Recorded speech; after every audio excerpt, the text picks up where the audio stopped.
আমি রান্না করছি ফুলকপির ডালনা। আলুগুলো সিদ্ধ করে নেব 2 মিনিট, অল্প নুন দিয়ে সিদ্ধ করে নেব।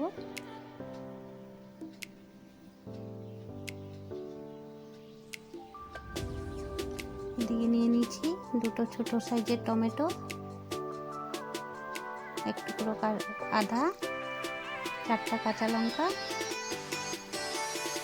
অল্প জল দিয়ে মিক্সি করে নেব।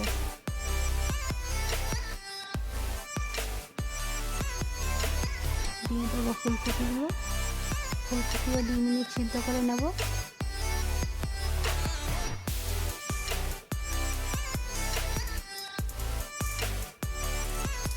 হয়ে গেছে, তুলে নেব জলের থেকে।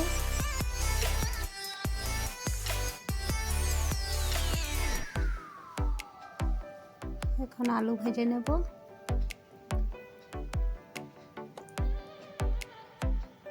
আলু ফুলকপি সবই ভেজে নেব, অল্প অল্প ভেজে নিলে ভালো লাগে খেতে। অল্প নুন অল্প হলুদ দিয়ে দিয়েছি।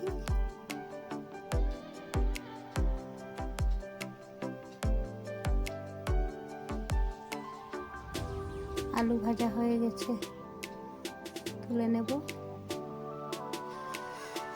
ফুলকপিও ভেজে নেব।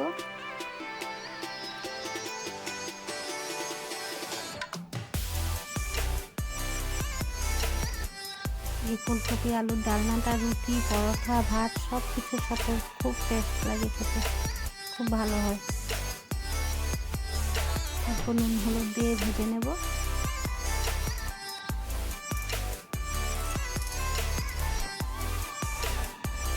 ফুলকপিও ভাজা হয়ে গেছে।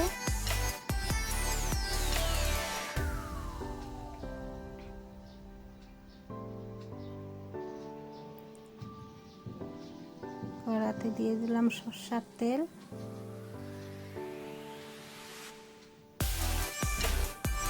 দিয়ে দেবো গোটা জিরে,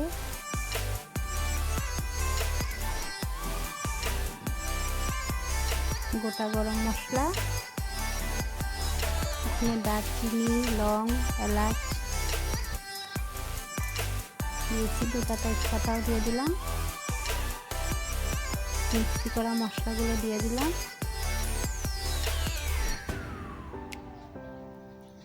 এখন সব কিছু গুঁড়ো মশলা, লঙ্কা গুঁড়ো, জিরে গুঁড়ো, ধনে গুঁড়ো, নুন, হলুদ সব একসাথে দিয়ে দিলাম। মশলা কষানো হয়ে গেছে, আলু দিয়ে দিলাম।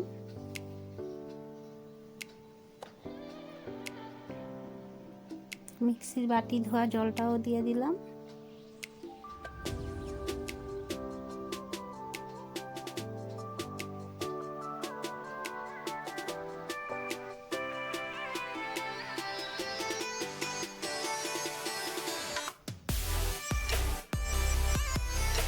এখন দিয়ে দেবো ফুলকপি ভাজা।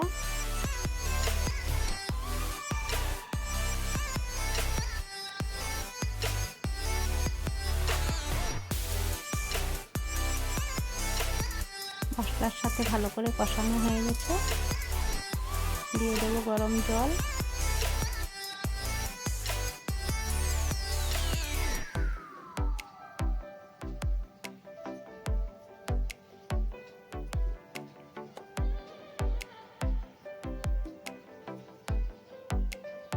ঢেকে দেবো 5 মিনিটের জন্য।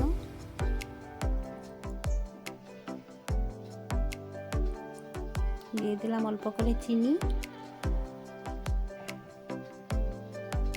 অল্প করে গরম মশলা, গোটা গরম মশলাও দিয়েছিলাম, অল্প গুঁড়োও দিয়ে দিলাম।